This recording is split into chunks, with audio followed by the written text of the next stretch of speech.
Hello! Sa nakaraang video natin ay tinalakay natin kung ano ba yung proseso o posibleng mangyari sa isang criminal case na pinail sa pamamagitan ng preliminary investigation. Ngayon naman, pag-aralan naman natin yung isang paraan pa para ma-file yung isang kasong kriminal. Yun naman ay ang sa pamamagitan ng inquest proceedings. Okay? So ano bang nangyayari sa isang inquest? Ano ba itong inquest? Okay. So, ang isang criminal case ay maaring ma-file yan sa pamamagitan ng preliminary investigation at yung isa naman sa pamamagitan ng inquest proceedings.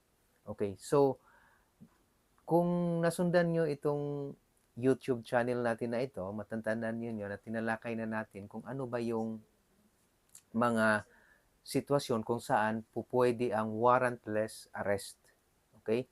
So kung ang isang criminal case ay ma-file sa pamamagitan ng inquest proceedings, lahat ng mga kaso na dumaan sa inquest proceedings ay ito yung mga kaso na kung saan ang mga akusado o yung mga respondent ay nahuhuli sa pamamagitan ng warrantless arrest. Okay?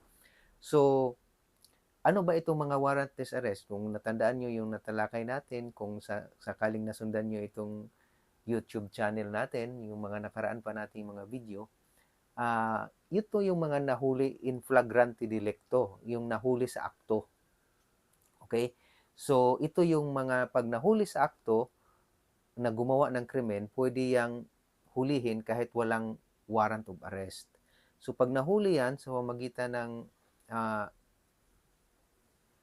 nahuli sa akto, kailangan idaan yan sa inquest. Hindi na yan dadaan sa preliminary investigation. Okay? So, pag hindi yan nahuli sa akto, hindi yan po pwedeng idaan sa inquest. Dapat dadaan na yan sa preliminary investigation. Okay? So, kaya minsan, may nangyayari ito na, halimbawa, may nag-report ng isang kaguluhan, pumunta sa pulis. So, pagdating doon sa pulis, pinuntahan ang pulis, tapos sumama ang pulis. Pagdating doon sa lugar, yung mga sangkot sa kaguluhan na ni-report, wala na. Tahimik na yung lugar. So, nung maabutan ng pulis yung lugar, tahimik na, wala nang nangyayaring krimen, wala nang kaguluhan, tahimik na yung mga tao. Tapos, yung tinuturo nilang sangkot sa gulo, wala nang hindi na nag-aaway, kumbaga nasa bahay na, nagpapahinga na, natutulog na, natahimik na. So, pwede bang hulihin ng pulis yon, yung mga ni-report na gumawa ng kaguluhan, kahit nung dumating yung pulis, wala nang kaguluhan at tahimik na, nandoon na sila sa bahay, nagpapahinga na yung mga sangkot sa gulo. Hindi na yun pwedeng hulihin ng pulis. Kaya, yun yung kadalasang narinig kong reklamo na bakit hindi hinuli yun? Yan yung sangkot sa gulo.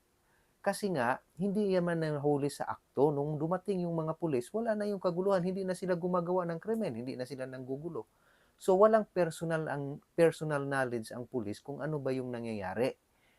Ang alam lang niya, may report na may kaguluhan. Pero pagdating niya, wala naman ng kaguluhan. Hindi naman na gumawa ng gulo yung mga sinasabing taong sangkot sa gulo. Kaya hindi na pwedeng hulihin ng pulis yun. Kaya hindi na po pwedeng hulihin ng pulis yun ng walang warrant. So, kailangan may warrant yun. So, kung mayroon mang i-file na kaso doon sa mga sangkot na gulo, hindi na yun pwedeng idaan sa inquest, kundi idadaan na yun sa preliminary investigation. Okay? So, yung mga kaso na pwedeng idaan sa inquest, yun lang yung nahuli sa akto na gumawa ng krimen. Halimbawa, uh, yung kadalasang mangyayari ito yung mga gumagawa ng illegal gambling, yung naglalaro ng Karai Cruz, naabutan ng mga pulis, nahuli sa aktong naglalaro ng Karai Cruz.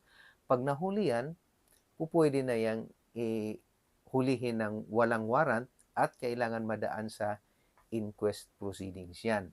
Okay. So, kailan ba isinagawa yung inquest proceedings? Sinasabi ko na, isinagawa ang inquest proceedings kung ang mga akusado na nahuli ay nahuli sa akto. Okay? Kung hindi nahuli sa akto yan, hindi yan po pwedeng idaan sa inquest. Illegal arrest yan. Kaya kailangan na yan dumaan sa preliminary investigation. Yung preliminary investigation na talakay na natin doon sa nakaraan nating video. Okay. So, depende sa kung ano man yung krimen na nagawa siya ng isang akusado nung mahuli o respondent nung nahuli siya sa akto. So, kailangan madala ka agad yan, ma-inquest ka agad yan sa loob ng 12 hours, 18 hours, tsaka 36 hours. Okay? So, yun yung mga oras na kailangan. So, yung depende sa krimen na nagawa. So, alam ng mga pulis yan kung silang nahuli na kailangan nilang dalhin kaagad yan. Kasi, pag hindi nila dalhin kaagad yan sa inquest within that period, sila yung makakasuhan ng illegal arrest or failure to bring to the judicial authority yung person arrested. So, may pananagutan yung mga pulis dyan pag hindi nila nasunod yung period na yan. So, depende sa kung anong krimen yung nagawa nung nahuli siya. So, kailangan within a certain period, dalhin yan for inquest proceedings. Okay. So, ano bang nangyayari pag nandoon ka na sa inquest? So, kung ang isang akusado ay nahuli sa akto, idadaan sa inquest yan. Ihaharap yan kay piskal. Pagdating doon sa inquest, ihaharap yan kay piskal. Ngayon, ang isang akusado, pinapaliwanagan yan kung anong mangyayari doon sa inquest proceedings. So dahil nahuli siya, dahil di umano may reklamo laban sa kanya, nahuli siya sa akto ng mga pulis, ang gagawin ng mga ngayon, ipaliwanag ngayon doon sa nahuli. Kadalasang nag-a-assist dito, ito yung kadalasang nag-assist yung mga PAW lawyers. Ina-assist nila yung mga akusado or respondent na nahuli sa akto sa panahon ng inquest proceedings. So doon sa inquest proceedings, pinapaliwanag ng pinapaliwanag ng mga lawyers ng PAW kadalasan na kung walang lawyer. Pero pag mayroong lawyer, pwede yon. So ang mangyayari nun, ipapaliwanag doon sa akusado na ikaw ngayon ay idadaan sa proseso kung saan imbestigahan, ihaharap ka kay piskal para imbestigahan at pag-aralan ni piskal yung reklamo ng mga pulis laban sa iyo o yung reklamo ng humuli laban sa inyo kung may sapat bang basihan para iakyat yung kaso mo sa korte. Ngayon, yung piskal ay mayroong dalawang paraan sa pagsagawa ng investigation. Mayroong inquest proceedings at mayroong ding preliminary investigation. Pwede siyang mamili yung akusado, yung nahuli sa akto, kung anong paraan ang gusto niya. Kung gusto niya kung pipiliin niya yung preliminary investigation, ang ibig sabihin nun, sasagutin niya yung paratang laban sa ganyan. Gagawa siya ng counter affidavit niya. Kaya kailangan na niya ng lawyer para may tutulong sa kanya paano gawin yung counter affidavit niya. Tapos, pipirma siya ng waiver ng Article 125 ng Revised Penal Code. Itong Article 125, ito yung pananagutan ng mga pulis nung sinabi ko kanina na pag hindi nila madala sa judicial authority ang isang akusado na nahuli sa akto within a certain period, depende kung anong krimen na nahuli sila. So, yun yung Article 125 na yun. Yun yung pananagutan ng mga pulis. So, i-waive yun. Kasi, madidetain siya habang nagsasagawa ng preliminary investigation si piskal. So, habang nakakulong siya, hindi niya pwedeng ireklamo yung mga pulis na kinulong siya habang nagsagawa ng preliminary investigation si piskal kasi wini-waive niya yung Article 125 ng Revised Penal Code. Okay? So, yun yung mangyayari. Pagpiliin ng akusado na nahuli sa akto yung preliminary investigation. So, kagaya nung pinaliwanag ko sa preliminary investigation, magsasagutan yan, tatagal yan. So, nakakulong yung akusado, nakakulong siya, yung kaso niya, naghihintay pa siya kung anong magiging resolution sa preliminary investigation ni piskal na posibleng i-dismiss or baka i-file lang din sa court. So, tumatagal lang yung kaso. mas matagal yun. Kadalasan pag nahuli sa akto, disadvantageous para sa akin ha, disadvantageous sa isang akusado kung piliin niya yung preliminary investigation kasi tatagal lang yung kaso lalo na kung halimbawang may piyansa yung kaso.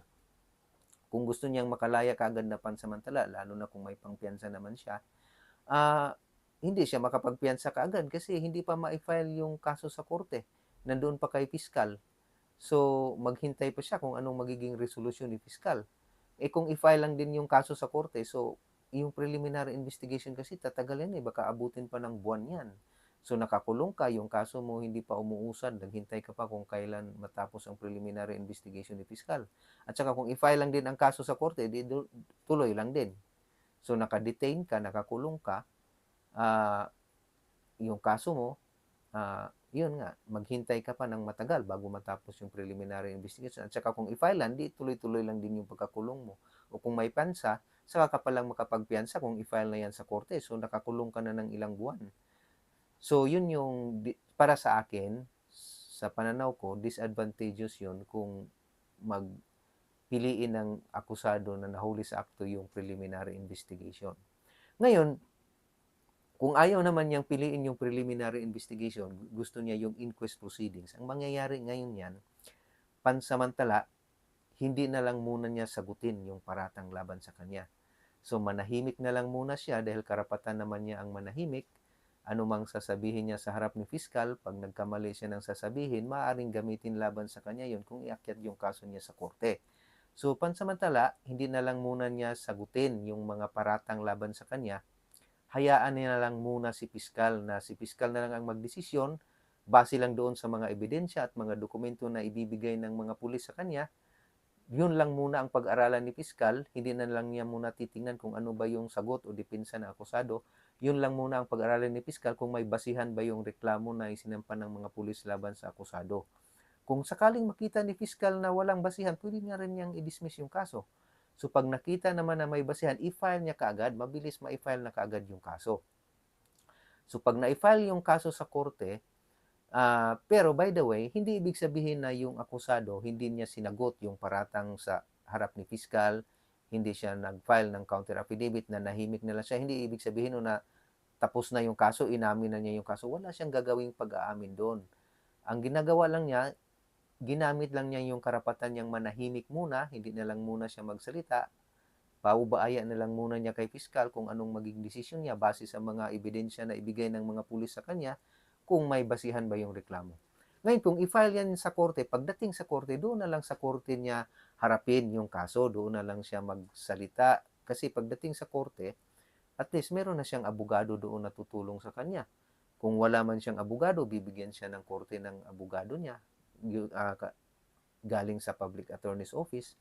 So, yun na yung mag-a-assist sa kanya. So, kung mayroon na siyang abogado kaagad na mag-assist sa kanya kung ano ba yung magandang gawin para kaya bang maayos yung kaso, ano bang magandang diskarte o remedy para maayos na yung kaso kung kayang ayusin. Kung hindi naman, mapag-aralan na nila anong magiging depensa, paano harapin yung kaso. So, mabilis na proseso yung inquest proceedings. Kaya para sa akin, parang ano sa akin, parang mas paborable ako kung pipiliin ng akusado yung inquest proceedings. Kasi nga, hindi na lang muna siya magsalita, hayaan na lang muna niya si piskal. Kaya kung hindi siya magsalita, hindi niya muna sagutin, pagdating sa korte, doon na lang niya gamitin yung depensa niya. Kasi, kadalasan kasi, pag nahuli sa akto yan, tapos in-inquest yan, kadalasan yung mga ebidensya yan, mga dokumento dyan, madalian yan. Tapos kadalasan dyan may mga dokumento, may mga mali na magagawa doon. Tapos baka may mga ebidensya na kulang pa na hindi na naisama. So kasi madalian yan eh. Ngayon, kung sasagutin mo yon, dadaan ka sa preliminary investigation, baka makorek ng mga pulis yun. Makorek nila yung kung ano man yung mali, mailagay nila yung mga ebidensya na nakalimutan nilang mailagay kung dadaan pa sa preliminary investigation. Pero pag sa inquest, kadalasan, kung ano yung naisabit ng mga pulis, kung may mga kulang doon, kung may mga mali doon, yun na yun. Yun na yung abot darating sa korte. Pagdating sa korte, yun na yung depensahan mo. May mga mali, may mga kulang na ebidensya. So para sa akin, mas bilang abogado, mas kampante ako kung inquest na lang para doon na lang sa korte harapin. Kung sakaling ma-file yung kaso. Kasi pagdating sa korte, ah, doon na lang anuhin. Kasi yun nga, kadalasan sa inquest kasi, mabilisan yan madalian yan. So, kadalasan talaga dyan may mga kulang yan, mga ebidensya, may mga mali dyan. So, hindi na makukorek yun kung dadaan sa inquest kasi ma-file na yun sa court. Pag na-file na yun sa court, pag naarin na yung akusado, yun na yun. So, whereas kung dadaan sa preliminary investigation yan, itatagal pa sasagutin mo. So, kung pupunahin mo na doon kung ano yung kulang, pupunahin mo na doon kung ano yung mali doon sa mga edi i-correct na nila yon. So, para sa akin, mas advantageous pag inquest na lang, manahimik na lang muna yung akusado. So, mabilisan yun. Pag na-file na yung kaso sa korte, kung mayroong piyansa, makapagpiyansa na sa kaagad. So, hindi natatagal yung kaso, uusan na kaagad, aandar na kaagad. So, yan po yung na mangyayari sa inquest proceedings. So, kadalasan, inuulit ko, pag inquest, yung mangyayari niyan, yung mga akusado lang na nahuli sa akto ang pwedeng idaan sa inquest proceedings. Pag hindi nahuli sa akto yan, hindi yan po pwedeng idaan sa inquest proceedings. Illegal na, illegal arrest yan. Kailangan niyang dumaan sa preliminary investigation.